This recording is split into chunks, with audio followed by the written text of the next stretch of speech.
Bem, hoje eu falo com o vice-presidente regional América Latina da Valmont, Felipe Vieira. Vamos falar sobre segurança alimentar na América Latina. Bom dia, Felipe. Bom dia, Otávio. Bom dia. Bom, quem é a Valmont? Otávio, a Valmont é uma empresa americana nascida no Nebraska, que atua nas áreas de infraestrutura e agronegócio. Na área de agronegócio, a gente está 75 anos com irrigação através de pivôs centrais, e mais recentemente, já há quase 3 anos, 2 anos e pouquinho, entramos também na área de prover energia solar para as propriedades rurais. Bem, deixa eu corrigir então. Eu falei Valmont, achei que fosse uma empresa francesa, uma empresa americana, é Valmont. Os franceses, Valmont, isso. os franceses é que têm mania de afrancesar tudo, né? Otávio vai ficar Otávio, né? Valmont vai ficar Valmont. Os franceses são assim mesmo. Mas vamos continuar a nossa conversa aqui. Faz Tá parte bom. da cultura deles. Faz parte, sim. E tudo isso que vocês fazem, quer dizer, irrigação, projetos de energia solar para propriedades rurais, tudo isso está ligado diretamente à segurança alimentar, ou seja, à produção, à garantia da produção de alimentos seguidamente, né? Com Sem regularidade. dúvida. Sem dúvida, Otávio. Quando a gente faz uma reflexão e sai do dia de hoje e volta um passo assim atrás, quando olha em termos de estratégia, se a gente pegar nos últimos 40, 45 anos, o Brasil saiu de uma produção de 40 milhões de toneladas de grão para 40 milhões de hectares nos anos final dos anos 70, e chega agora em 2022 com 72, 75 milhões de hectares de área cultivada com 270 milhões de toneladas, ou seja, a área cresceu 80%, mas a produtividade cresceu 580%. Quando a gente olha isso e fala, nossa, que bom, né? Beleza, ótimo. Os desafios que vêm pela frente, 2030, estima que o Brasil acrescenta aí 30 milhões de hectares a mais de área cultivada, mas tem que colocar mais 120 milhões de toneladas de grão. Então, o aumento da produtividade é muito maior do que o aumento da área, né? E aí, produtividade se dá por pesquisa, tecnologia, desenvolvimento e irrigação, É. sem dúvida. E nós temos que entender que, em números aproximados aí, uma em cada 25 em cada 100 bocas do mundo coloca pelo menos um alimento brasileiro por dia, né, na sua dieta alimentar. Ou seja, em modo geral, a gente tem aí 25% de responsabilidade, mas essa meta de 2030 aí já foi colocada pela ONU, dando ao Brasil a grande responsabilidade de abastecer o mundo de alimentos. E aí nós entramos exatamente nessa questão. O uso da tecnologia para aumentar a produção por hectare sem ter que derrubar florestas, porque a questão ambiental e regulatória e de produção com origem e controle, inclusive de meio ambiental, está cada vez mais rígida, né? Muito bem pontuado, sabe, Otávio? Às vezes a gente é deixado se levar por mídias sensacionalistas ou qualquer outro nome que nós podemos dar, mas o Brasil, e somente o Brasil, não tem nenhum outro país no mundo que tenha uma capacidade produtiva tão grande com a quantidade de área preservada. Aí todo mundo sabe que dependendo do bioma que você está no Brasil, você tem pelo menos 20 ou até no máximo 80% de área de reserva, e isso só pelos primeiros parâmetros. Quando você cumpre todos eles, e todo mundo é obrigado e cumpre, por isso em todos os registros, uma propriedade na região sul, ou sudeste ou centro-oeste, se você utilizar 50% dela, já está de muito bom tamanho, né? É verdade. Então, realmente o Brasil é um exemplo e a gente tem que fazer essa propaganda, não podemos deixar esse nosso nome, essa nossa marca passar batido. Mas como o fórum aqui é tecnologia e não político, né? Aham. Eu penso assim, o produtor rural brasileiro hoje investe na melhor semente que ele puder comprar, na melhor qualidade de tecnologia genética, ele investe no melhor maquinário, já não tem mais diferença do maquinário que está numa fazenda brasileira para uma que está numa fazenda na Europa ou nos Estados Unidos, como havia tempos atrás. Ele investe nas melhores práticas de manejo e faz isso e corre para a igreja rezar para chover, né? Então, é, é, é um pouco. Ô, Felipe, Desculpa, eu fiz às até vezes, no quesito de uma brincadeira, às vezes, porque não, depois. às vezes ele Pode vai falar. lá e corre para a igreja para parar de chover, porque de vez em quando... Também, né? Também, para parar de chover, né? É, Então, mas a gente faz isso num tom de brincadeira, mas o assunto é sério. Dizer que a irrigação, através de todos os métodos, não só de pivô central, mas ele é um meio de segurança, né, da produção e também acho que nós já passamos um pouco do ponto de dizer assim, não, eu vou comprar um pivô para ter segurança que eu vou colher minha safra, mas justamente também para aumentos de produtividade. Então, em áreas irrigadas, aí a gente consegue fazer 5 safras em 2 anos. Então, a rentabilidade do negócio, a capacidade produtiva sobre o ativo terra é muito importante, o retorno é muito maior. A gente passou aí esse ano seca no Rio Grande do Sul, ano passado também, é uma região sensível, né? Volta e meia a gente tem situações, mas estudos e publicações recentes, se eu não me engano, ontem ou anteontem foi publicado justamente a premiação sobre a maior, na categoria irrigada, acima de 110, se eu não me engano, foi 114 sacas por hectare, a melhor propriedade irrigada do Rio Grande do Sul. Tá. Então, irrigação é uma tecnologia a mais que busca não só você ter a segurança de que todo aquele investimento que você fez na melhor semente, na melhor tecnologia, na melhor maquinário, vá se concretizar, e depois também é um ótimo investimento para se pagar e aproveitar as oportunidades que o Brasil está tendo em fornecer alimentos para o mundo inteiro. Ô Felipe, eu vou pontuar aqui alguns pontos que você colocou. 50 anos atrás, nós éramos importadores de alimentos. E para as pessoas que não sabem quanto custa hoje o alimento no Brasil, e ele está vivendo um momento muito difícil e caro por uma série de problemas que não são só nossos, mas é uma questão mundial, o alimento está caro no mundo inteiro, mas 50 anos atrás ele era muito mais caro.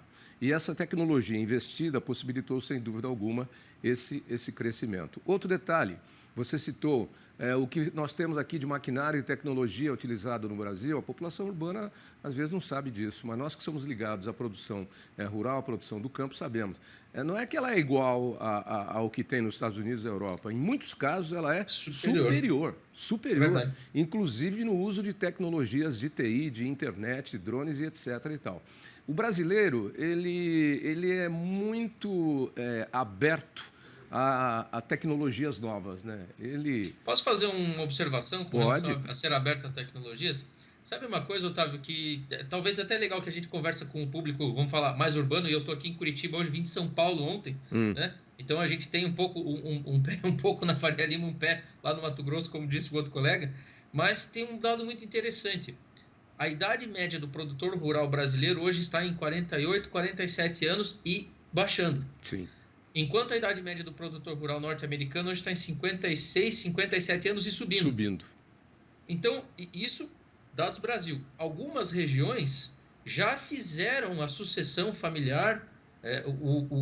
A família que entrou e que continuou a propriedade rural é justamente aquele filho que deu certo, que estudou, que foi atrás, que se capacitou. Então, em algumas regiões, essa idade é ainda menor, é na casa de 30 e poucos anos, 38, 39. Há 2 semanas atrás eu fui dar uma palestra na Fundação Dom Cabral para o público do agro. Me chamou a atenção 2 coisas, vale muito a pena pontuar. Era um público extremamente jovem, na faixa de 40 anos, 40 e poucos anos ou menos, e mais da metade da plateia era feminina. Isso é interessante, esse dado, porque eu já tinha algum conhecimento disso, você está me dando um dado mais preciso. Mas a gente vê que depois do êxodo rural, que foi a saída dos filhos dos antigos fazendeiros indo para a cidade em busca de um conforto, de uma vida melhor, hoje há a volta desses filhos. Inclusive, alguns, há muita preocupação hoje em dia no sentido da sucessão familiar no campo. Porque quando a gente conversa aqui com esses mais jovens que estão no comando já de grandes empresas, às vezes empresas de nomes tradicionais, grupos tradicionais, você vê que a implementação de tecnologia moderna foi feita por eles, na gestão deles. E eles já chegam querendo, olha, não sei o quê, tal. Não sei. Hoje mesmo de manhã eu estava conversando com o meu contador, né, que infelizmente o meu antigo faleceu,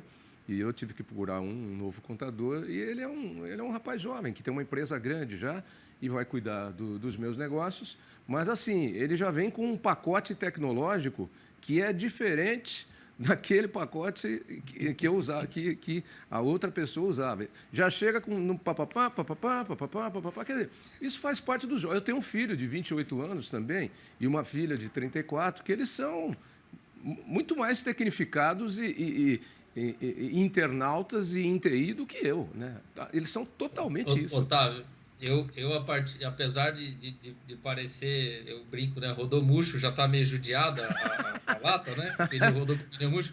eu ainda me considero jovem e eu lembro minha carreira, no começo da minha carreira no agro, um pouquinho mais de 10 anos atrás, com o maquinário agrícola chegava na região e a gente tinha uma certa, entre aspas, resistência, dizer assim, não, eu quero o equipamento, vamos falar o trator, mais mecânico possível, porque é o simples, qualquer lugar a gente arruma, isso era uma certa resistência. Passado 10 anos, até esses 10 anos atrás, a gente estava ali saindo do telefone analógico, entrando no BlackBerry, e passados esses 10 anos hoje, a turma nova que está aí na ponta, ela já vem digital, e isso digital no agro significa medidas de precisão para fazer antes era por área total, depois por hectare, agora estão falando de dar para a planta, uma planta, aquilo que ela precisa, né? Assim, se tem uma pessoa com doente na sua casa, você não vai dar antibiótico para toda a família. Não. Então, eles já vêm com essa questão da gestão, isso já está tudo embutido e ninguém mais vai voltar para trás. E entra em toda a cadeia produtiva. Ontem mesmo estava conversando com o pessoal do Carrefour. Eles têm denominação de origem e certificação por QR Code e blockchain, entendeu? Estão lançando agora para pescados, tilápia. Já tinham para suínos e para cítricos. Enfim, é um caminho que não tem mais volta, né? E o mais importante, além de ser um caminho que não tem mais volta, não se faz isso porque está na moda, porque é bonitinho. Não, se faz isso porque é gestão do teu negócio, é rastreabilidade, é você provar a origem do teu produto. E no caso da irrigação hoje, através de uma ferramenta aqui pelo próprio telefone, você tem as informações, você liga e desliga o pivô, onde é que coloca, quantos milímetros aplica, onde é que vai... Câmeras que estão ali instaladas no pivô, que estão rodando e lendo a lavoura, que de repente indicam uma erva daninha ali na entrelinha e pela inteligência artificial vai te indicar o que aplicar e você coloca lá dentro do teu sistema e aplica naquele lugar, naquela erva, acabou. Exato. Então, isso não para mais, isso é volta. E aí que é bacana, o Brasil, ele puxa isso na ponta. Eu acho que nós passamos em outras indústrias, em outros momentos, onde a gente falava assim, não, vamos viajar para fora para ver o que tem de bom. É sempre bom viajar. É sempre bom abrir a cabeça. Mas hoje nós estamos muito mais para mostrar como é que se faz do que para lá aprender. Tá bom. Só para a gente terminar, a sua empresa trabalha com que tipo de irrigação? Ponto a ponto, enterrada, aspersão? Irrigação por pivô central. Pivô central. Tá ok, então. Tá, e mesmo porque a irrigação, ela também, vamos bater aí num outro ponto, do ponto de vista ambiental, o preço da água vai ficar cada vez mais caro e a irrigação é o sistema mais racional que você tem para a utilização da água, porque além da água na quantidade certa que a planta precisa e necessita, você pode mandar também os insumos junto, como você mesmo citou aí, o que vai combater a erva daninha, você pode mandar tudo ali pela tubulação. Otávio, por isso que é bom a gente se educar e aprender. Às vezes a gente escuta alguma coisa, mas vai acabar com a água e tal, né? Água que muito eu podia pelo dar de beber contrário. para alguém, água que eu podia dar de beber para alguém está ali na lavoura. Quando olha e fala em segurança alimentar, de todos os continentes, bom, primeiro que o Brasil tem 14% da água fresca, água doce do mundo, mas a América Latina é disparado a maior quantidade de água doce com a menor utilização para irrigação. Enquanto os países já de agricultura desenvolvida têm por média de 20% da sua área cultivada irrigada, o Brasil ainda está pelejando para chegar em 10% e a área de pivô central, por exemplo, não passa de 3%. Então, existem outros métodos, às vezes por inundação, alguma coisa assim, que são menos eficientes ainda no uso da água e que ainda são mais usados. Então, ela tem muito espaço para melhorar. É isso aí. Eu fico doido da vida também quando falam algumas coisas aí indevidas, né? Por exemplo, mas o agronegócio é o maior consumidor de água, porque para fazer o porco você precisa de água, para fazer o frango você precisa de água, o boi precisa de água. Ô, meu amigo, você que fala isso aí, ô, Lúcio, pode botar eu na tela aí, Lúcio. Está pensando na vida aí, Lúcio? Lúcio é meu diretor de TV, esqueceu de me plugar aqui. Estou falando pro vento aqui, Lúcio. Ô, meu Deus do céu. Esse é o Lúcio Bom Baiano. Vem cá, então, aí como eu dizia, pessoas que falam coisas indevidas. Por exemplo, essas coisas, para fazer o suíno precisa de muita água. Ô, gente, nós somos 75%, 70% a 75% do nosso corpo é de água. Né? Um suíno na verdade, ração de soja, milho e água. Um frango ração de soja, milho e água.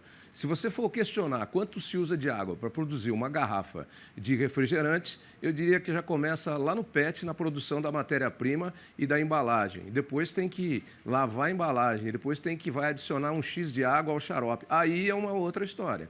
Agora, para produzir proteína animal ou vegetal, Não existe água, não existe vida sem água, né, Felipe? Para terminar. Não existe. E eu queria fechar aqui, eu estava dizendo o seguinte, em plena Avenida JK, quase esquina com a Faria Lima, ou seja, coração financeiro aí da América Latina, em São Paulo, num restaurante de comida italiana, que todo mundo vai lá cheio de turista e tal, e o mundo urbano e executivo se encontra lá no Italy.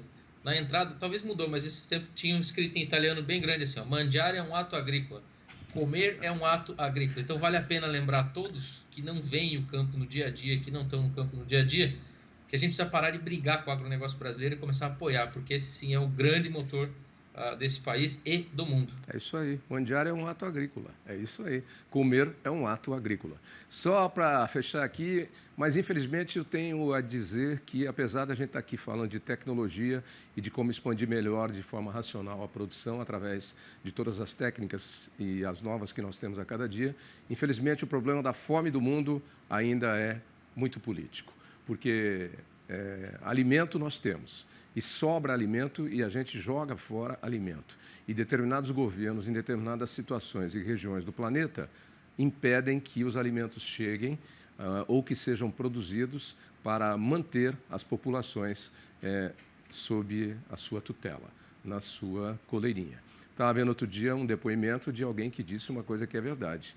A lata de tomate descascado já, pelado, né, como a gente diz, produzido nos Estados Unidos, chega na Nigéria 3, 4 vezes menor do que se o produtor da Nigéria for produzir o tomate que ele não consegue vender, porque o preço da produção para ele lá vai ser um absurdo. Então, e aí vem aquele outro detalhe.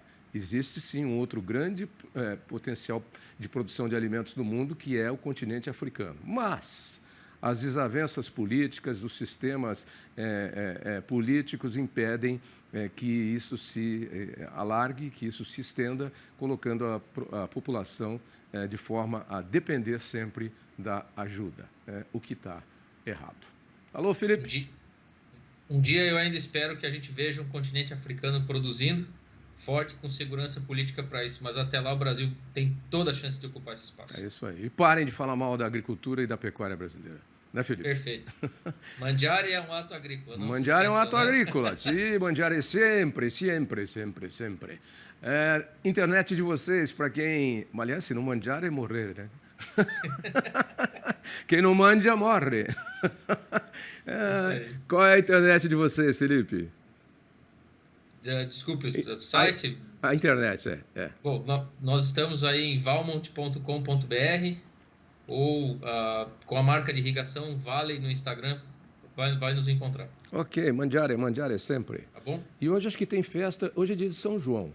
Eu acho que lá na igreja, perto de casa, que eu sou devoto de Santa Rita de Cássia, inclusive, ali em Mirandópolis, eu vi montando uns toldos lá, acho que vai ter festa junina. Eu vou passar lá à tarde e vou confirmar. Se tiver, eu vou comer pipoca, vou comer pamonha, vou tomar quentão, vinho quente, paçoquinha, tudo que é produto da agricultura e da pecuária. Tudo veio do chão. Tudo veio do chão. Mangiare. Da água e da energia, do sol. Mangiare. Tchau, Felipe. Bom final de semana. Um grande abraço, bom final de semana. Obrigado pela oportunidade. Tchau, tchau.